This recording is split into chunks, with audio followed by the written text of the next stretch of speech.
Friday in the North Shore Drive podcast, and we have to talk about a lot. We now have had a chance to talk to Eddie Faulkner, the Steelers' new offensive coordinator, since he's been promoted, to replace Matt Canada. We'll talk about that. What's real expectations for the offense? We'll get to a question on the Acrisure Fan Advantage and get you ready for Steelers-Bengals right here on the Pittsburgh Post-Gazette's North Shore Drive podcast. Chris Carter, Brian Batko. Let's get into it. You are now listening to the North Shore Drive podcast, a show on all things Pittsburgh sports from the writers of the Pittsburgh Post-Gazette, hosted by Christopher Carter.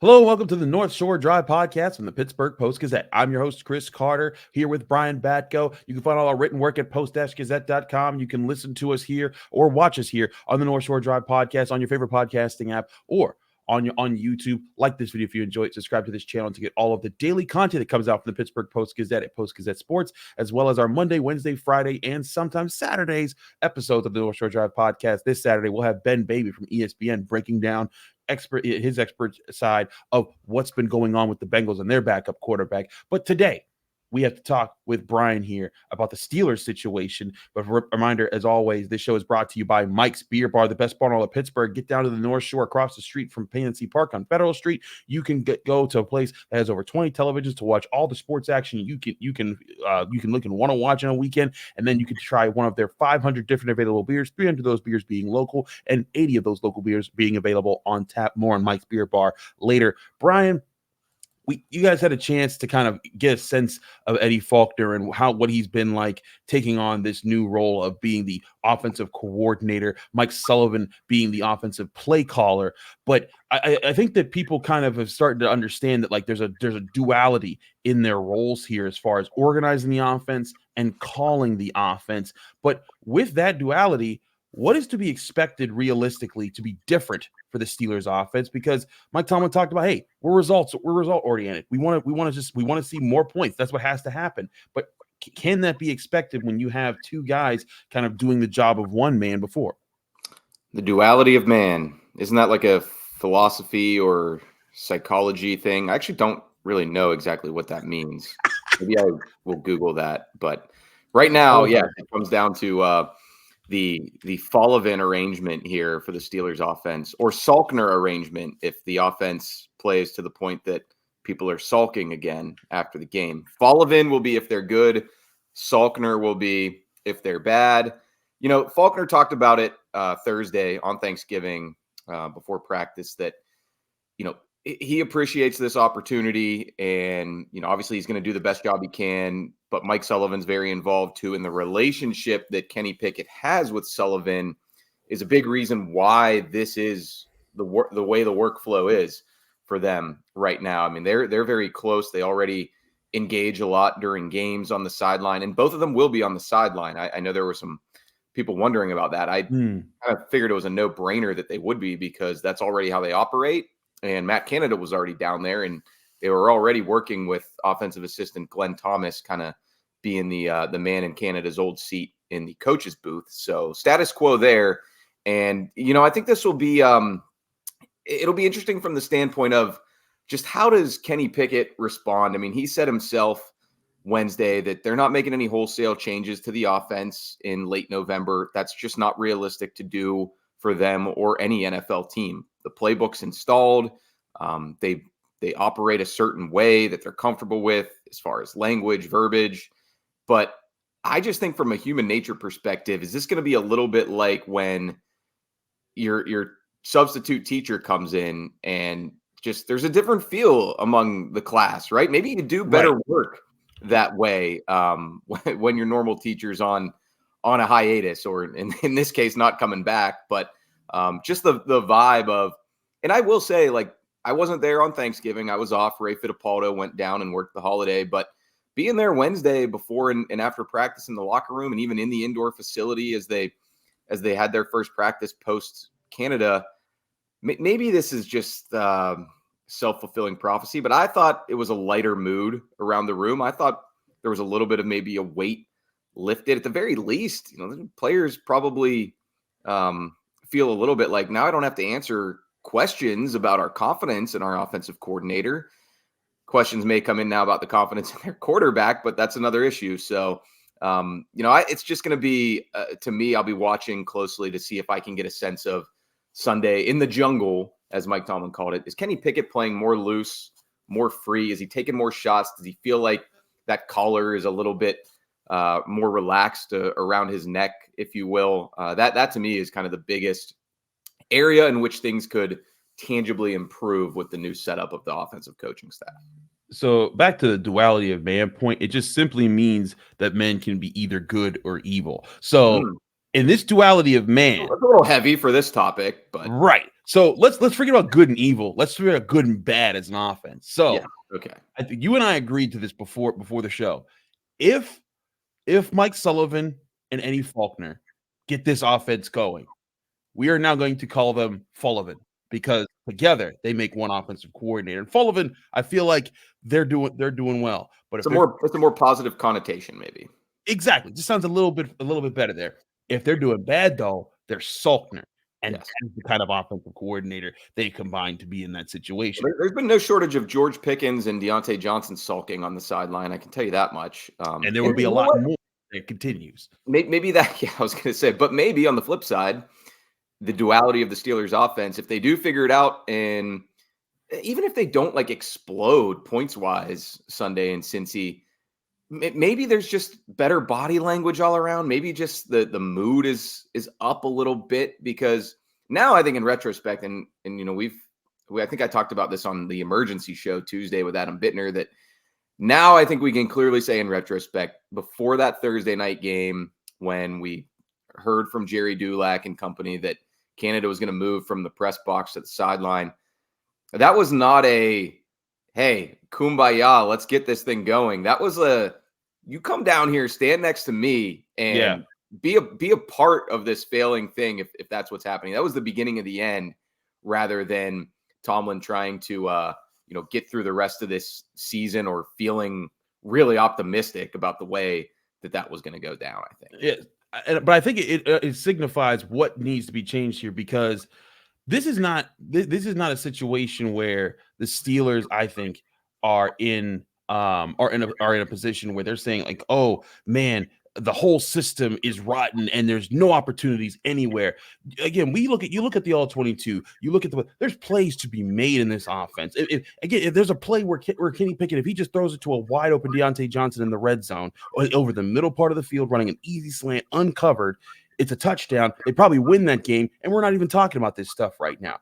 What needs to change in the offense, like you said, are things that are leading to necessarily, quote unquote, the vibes.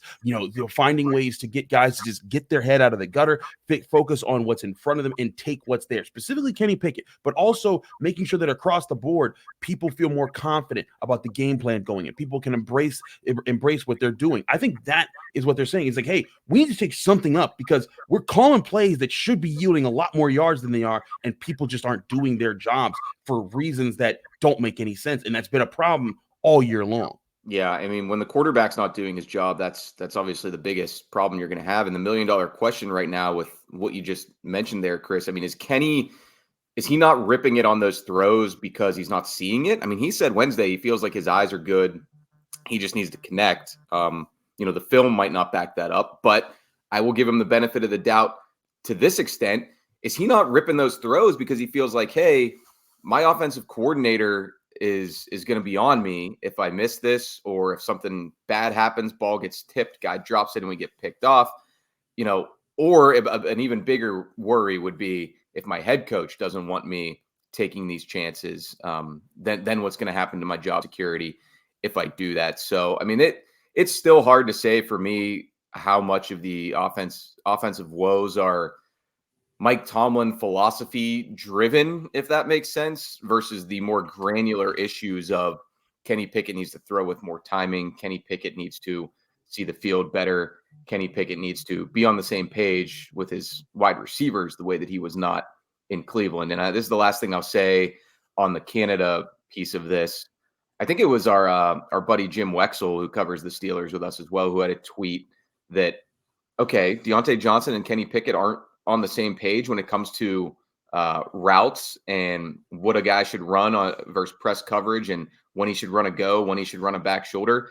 That is like the very definition of coordinating an offense, is getting the QB and his pass catchers on the same page. So, regardless of whose fault it was on the field, that was pretty much Canada's entire job description in a nutshell. And they weren't doing well enough at that. And everybody around has admitted it to this point. They didn't put it all on Canada, but when you don't produce, something major needs to happen, and it did. And that's where I go back to. I think that's where it's about Eddie Faulkner organizing how they're operating throughout the week and preparing for opponents. Because when a play is called and the guy's not seen there, you either have the quarterback's just completely inept. I don't think Kenny Pickett is. I've seen him make plenty of good throws in his time with the Steelers. But it then goes back to, are you preparing to see the right things at the right times? Are you feeling organized going into the game? And that's where I think that Matt Canada was falling short. Everyone kept talking about play calls, but when play calls are there and there's open receivers, there's other reasons. Sometimes it's executions, and most of the time it is execution, but then it leads into, what are you preparing them to look at to execute the right way? And that's certainly what we'll be looking at here. But we have a question on the situation of the coordinators and there. We'll get to that on the Acrisure Fan Advantage on the other side of this break here in the North Shore Drive podcast. I'm your host, Chris Carter, here with Brian Batko. But first, before we do anything else, we'll remind you this show is brought to you by Mike's Beer Bar, the best bar in all of Pittsburgh. When you go to Mike's Beer Bar, you can be sure that right across the street from PNC Park, they have over 20 televisions, whether you're there to watch NFL action, college football, NHL, college basketball, NBA, Premier League soccer, whatever you want to watch.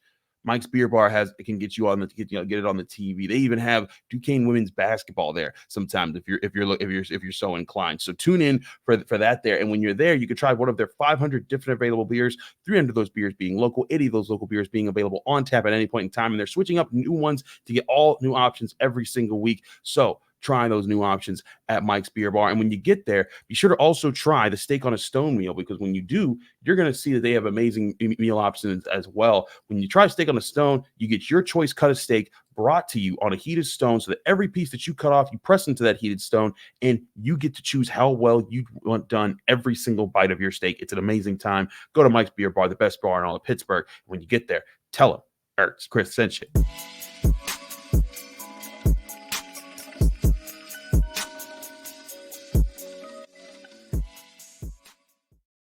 Back here on the North Shore Drive podcast from the Pittsburgh Post-Gazette, I'm your host, Chris Carter. We switched to the Acrisure Fan Advantage, where all season long we're giving you the inside scoop on what's going on with the Pittsburgh Steelers. We get your burning questions here to Brian Batko on our Friday episodes. And then, of course, we also do the day before the game, we talk with an opponent expert. Tomorrow, that'll be with Ben Baby from ESPN, who covers the Bengals. It's a great conversation about what they're going through with their backup quarterback. But let's talk about a question here from Teddy, who sent us a question from the Acrisure Fan Advantage. By the way, you can do so at acrisure.com/fan advantage for more information. Check that website and submit your questions today. But Teddy asked this question: now that it looks like the Steelers will have a running back coach to be the offensive coordinator and a quarterback coach to be the play caller, is this why head coach Mike Tomlin needs to go?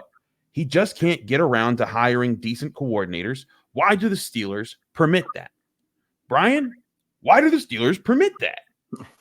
Well, I wanted to build off this question, and I did answer Teddy's question in my mailbag this week too, the written one, and he's a frequent emailer, so thank you, Teddy. Sometimes happy, sometimes mad, as most of our listeners and readers are. But in this case, I wanted to riff on this a bit, because when it comes to the 2024 Steelers offensive coordinator, I think a thing that's getting missed a little bit here is this organization, this franchise, from Mike Tomlin up to Omar Khan, Art Rooney II, and everybody else involved in these high-level decisions, they, in my opinion, they need to hire a staff and a plan more than they need to hire a coach and a man.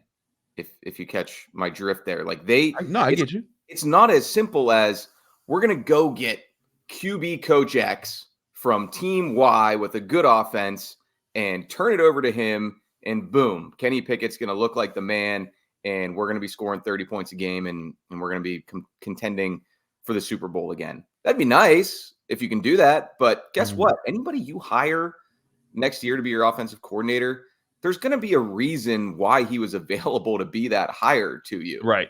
Maybe it's somebody who's an up-and-comer, but he doesn't have play calling experience in the NFL, just hasn't done it yet, doesn't have that experience. Maybe it's going to be somebody who's done it and either failed or at least didn't do well enough to keep his job. So my point is, whoever you get in that chair to replace Matt Canada, he's going to have strengths, he's going to have weaknesses. So I want to see the Steelers next season build on your staff, get with the modern NFL. Frankly, I mean, you see some of the best offensive teams, they've got a robust staff. They have an offensive coordinator, but they also have a QB coach and maybe an assistant QB coach, maybe a passing game coordinator, maybe a passing game specialist, maybe an assistant, a senior offensive assistant who's been there and done it, even though he's not going to be the OC in title.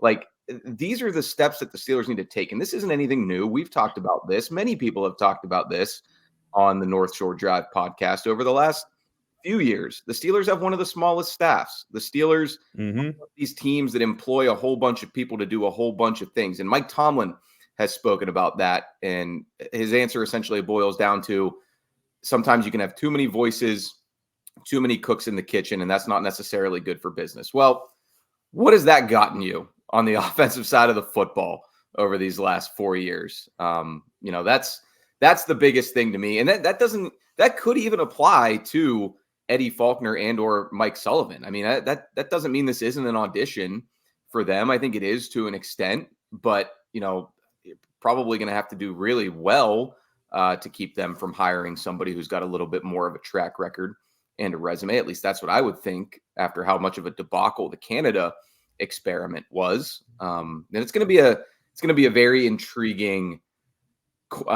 just two sides of the coin there, because there are going to be people saying, hey, get a rising up and comer who other teams covet. Maybe he uses this as a stepping stone to a head coaching job, but that'd be the second offensive coordinator in a row who feasibly did not have NFL play calling experience. We saw how it went with Canada. So there are going to be others who say, whatever you do, get somebody who's done this before and has some tangible results that you can lean on in this league, unlike Canada.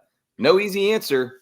That's why I come back to, you can't just hire one person and expect that he's going to make all the difference. Build around that person. Maybe Faulkner, if he does a good job, maybe he gets a run game coordinator title or something like that along with his running backs coach. Or maybe maybe things continue to go south this year, and whoever you bring in, they hire their own staff. They get people who they think are very good at what they do and don't put a limit on, one, who Mike Tomlin can get, and two, how that new offensive coordinator is able to surround himself with good offensive minds who bring different things to the table.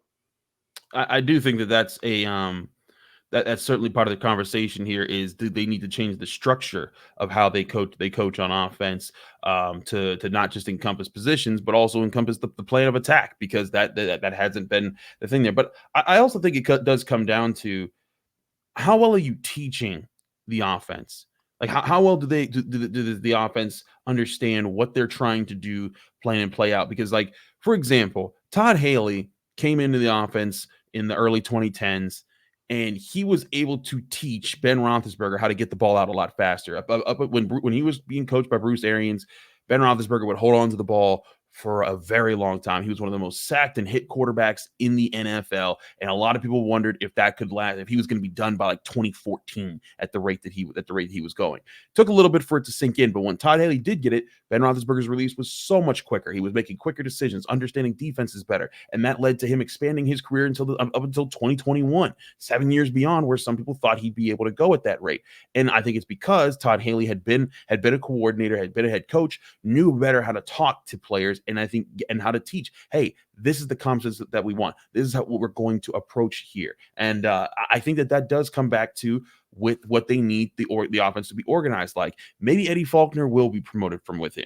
Who knows? But that will only happen if the offense, I think, resonates with what's happening here, and we see a really big boost. Not even a mild boost, but a big boost in the offense here. And that goes back to my point again. If he does, Okay, then go get somebody who's a pass game specialist. Eddie Right. Faulkner is a running backs coach by trade. Right. Go get somebody who's going to install some of these more modern NFL passing concepts that are detailed, layered, essentially just what we haven't seen from the last few years, when plenty of people who really have no skin in the game either have said Matt Canada's system just looks entirely too simple and basic and amateurish than what we've seen from some other NFL offenses. And one thing that we saw that was very interesting, I think this goes back to what we're talking about here. A friend of mine, Peter Bukowski, he does the Locked On Packers podcast,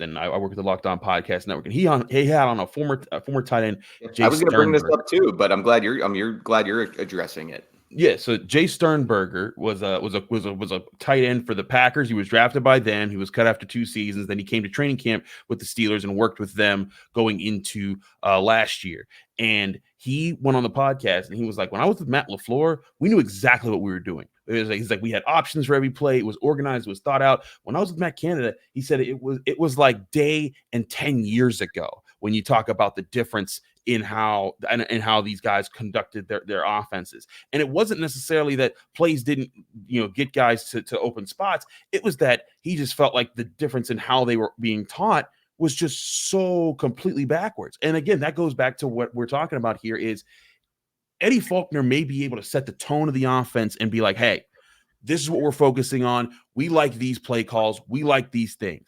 But are you letting the daylight in? Is that what you're doing over there with the sun there?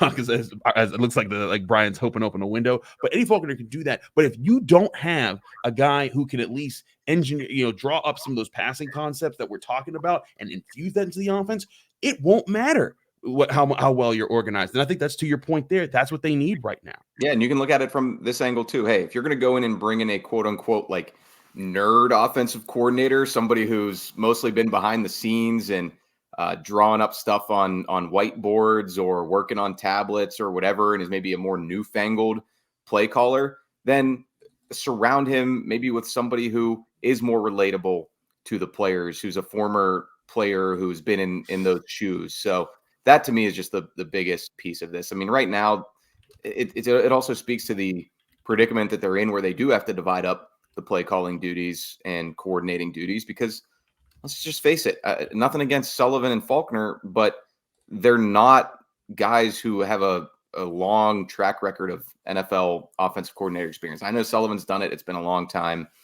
They just didn't really have a good plan B on this staff. And part of that is because I think Matt Canada and his assistant coaches were largely people he was comfortable and familiar with. So I don't know that he was challenged at all this offseason with bringing people in from the outside. I think that was another mistake that the Steelers made, even once they did decide to run it back with Canada, because of the success they had in the second half of last season and the continuity, stability involved with that. Certainly. Thank you, Teddy W., for your questions. Teddy hits me up with a lot of questions about Pitt too. So he's one of our frequenters here at the Pittsburgh Post-Gazette. But you can submit all those, right? I think so. Yes. I believe. So we're going down to his neck of the woods this weekend. Oh yeah, I didn't even think about that, but absolutely. But anyways, you can all submit your questions to acrisure.com/fan advantage, and to get your questions in when we're doing the Acrisure Fan Advantage every week, every Friday. But leading into the game, when we talk with Brian here about what the Steelers are looking at, what are some insider questions, and then of course when we do our opponent experts on the day before the games. Again, we got Ben Baby from ESPN. It's an enlightening conversation on what the Bengals are looking like right now with their backup quarterback, and why things might be a little bit different than the situation the Browns were going through last week when the Steelers lost to their backup quarterback. But let's get to this matchup, what we see the keys here in this game. We'll do it on the other side of the break here on the North Shore Drive podcast. Chris Carter, Brian Batko. But first, I want to remind you, this show is also brought to you by Savinas, Kane, and Gallucci. They're mesothelioma and asbestos lawyers with over 85 years of experience. Call them now for a free consultation at Savinas, Kane, and Gallucci. We're also brought to you by GameTime.co, where buying tickets for your favorite events shouldn't be stressful, because Game Time is the fast and easy way to buy tickets for all your sports, music, comedy, and theater events near you. If you ever want to buy tickets, you go to Game Time. You can download it as an app right to your phone, or go to their website, GameTime.co. You'll find the best seats that you can. They'll show you not only what the seats cost, but also what the seats look like, what the view is from those seats when you're getting them, so you know you're getting the right value for what you're paying for. And it allows you to book tickets up to the last minute or even up to an hour after the event starts, so that if you're running late to the event and you're trying to find tickets on the street, don't go there. Go to Game Time. You'll get the better deals. You'll see what your tickets are, and you're promised to get exactly what you're paying for. That's where Game Time comes in, and they have a best price guarantee that can't be beat. If you find tickets in the same section or row for less somewhere else, Game Time credits you 110% of the difference. Snag the tickets without the stress with Game Time. Download the Game Time app, create an account, and use code PITTPIT for $20 off your first purchase, or go to their website, gametime.co. Terms and conditions apply. Create an account and redeem code PITTPIT for $20 off. Download Game Time today. Last minute tickets, lowest price guaranteed.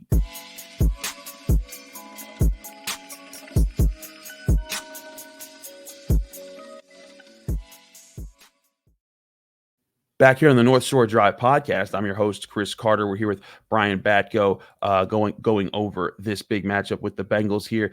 Brian, this is a Bengals team that they're also having a backup quarterback, as Joe Burrow is now out for the season, and Jake Browning. But I think this is a very different situation than what they were going up with against the Browns. The Browns were in a position where I thought with a backup quarterback, they could actually play the kind of ball that fits more of their style, because now they are very much more like the Pittsburgh Steelers than people realize, because they have a defense that's aggressive, that likes to create turnovers, that plays tough against the run. They have an offensive line that right now it's better than the Steelers, and they can run the ball. And so they needed a young quarterback who could just be told, hey, don't turn the ball over, and we have a coin flip of a chance to win this game.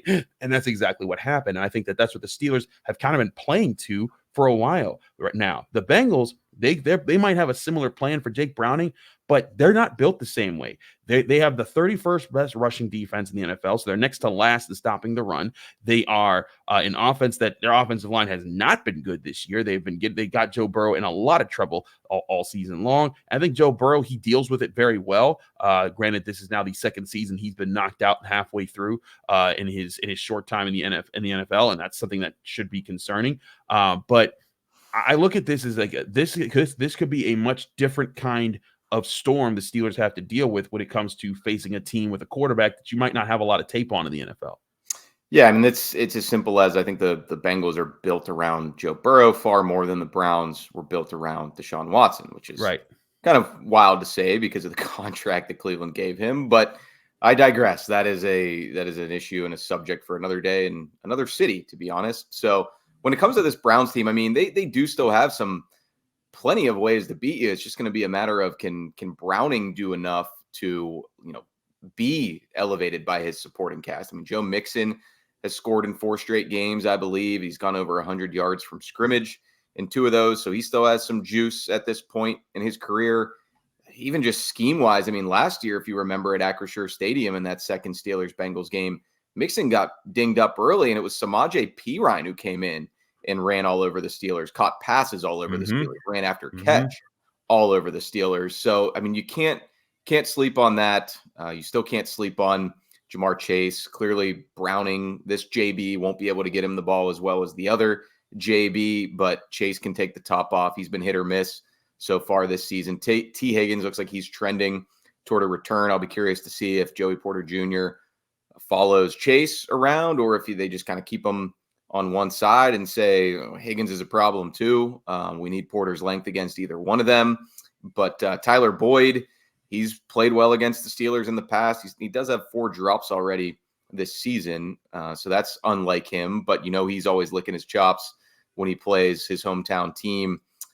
It'll be interesting to see how much Browning is able to get the ball to those playmakers. I think that this Bengals team is in a little bit of a similar spot as far as they've got extra rest after playing that Thursday night game. I think the home crowd's going to be pretty fired up to support them in a tough situation here. Browning's first start in place of Burrow, but they know they're still in the playoff hunt in the AFC, and I think they're going to bring the energy for a young guy who's inexperienced and is potentially overwhelmed and overmatched at times by the Steelers defense.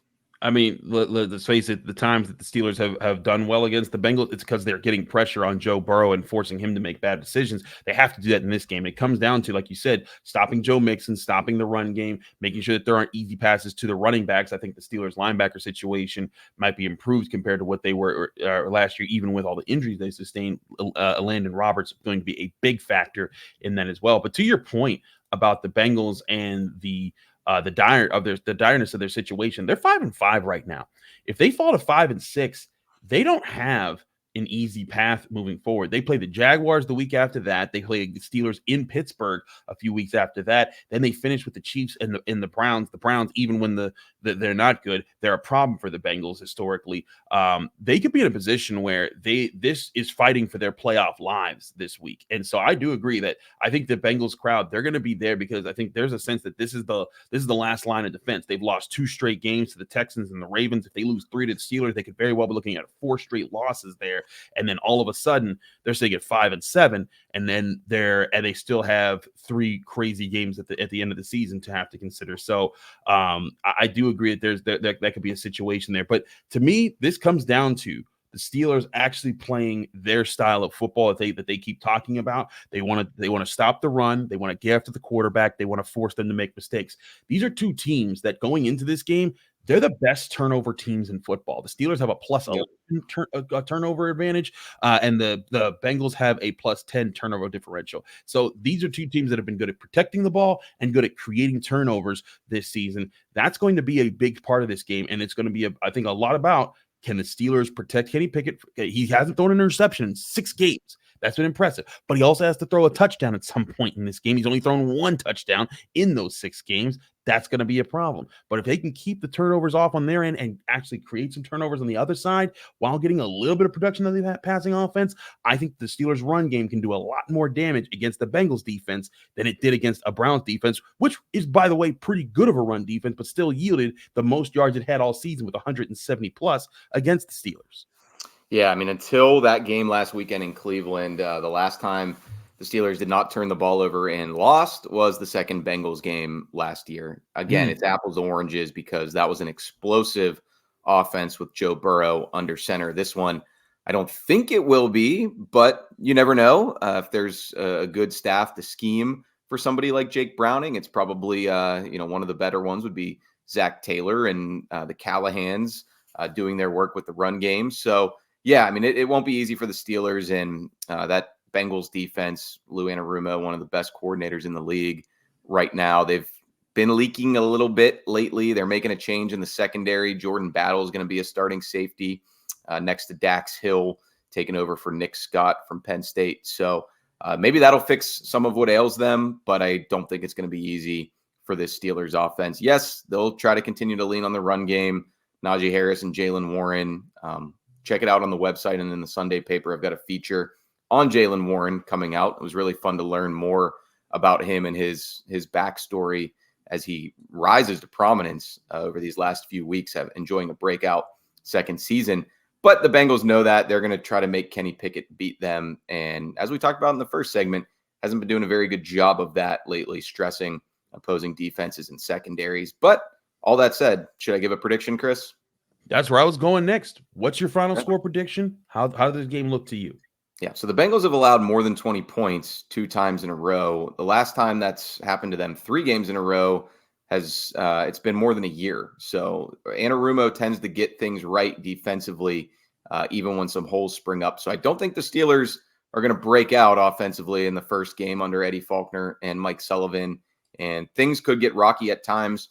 But I do think they score enough to beat a Jake Browning offense. I'm going to go Pittsburgh 17, Cincinnati 10. 17-10. I have it 23-13 Steelers.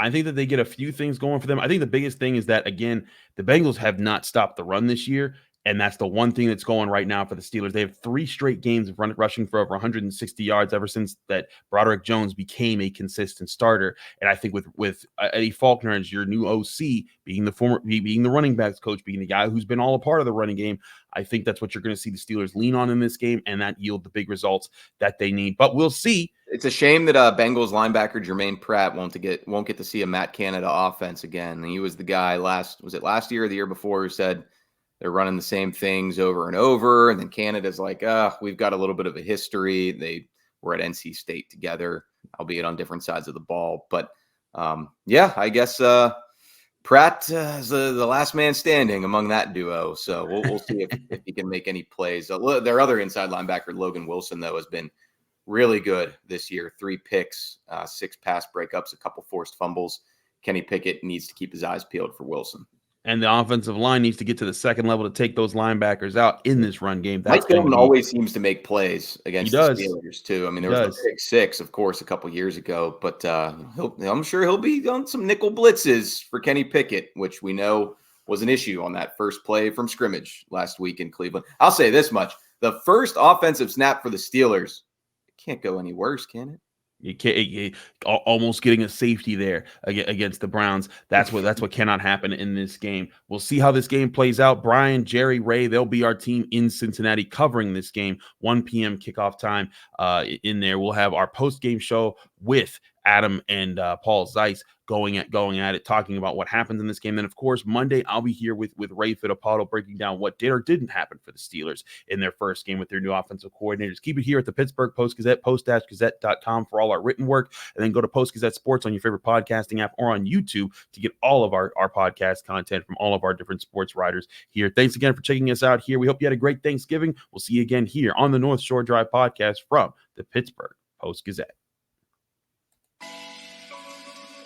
Thank you for tuning in to another episode of the North Shore Drive podcast from the Pittsburgh Post-Gazette. If you watch this video on YouTube, please like the video and subscribe to our channel.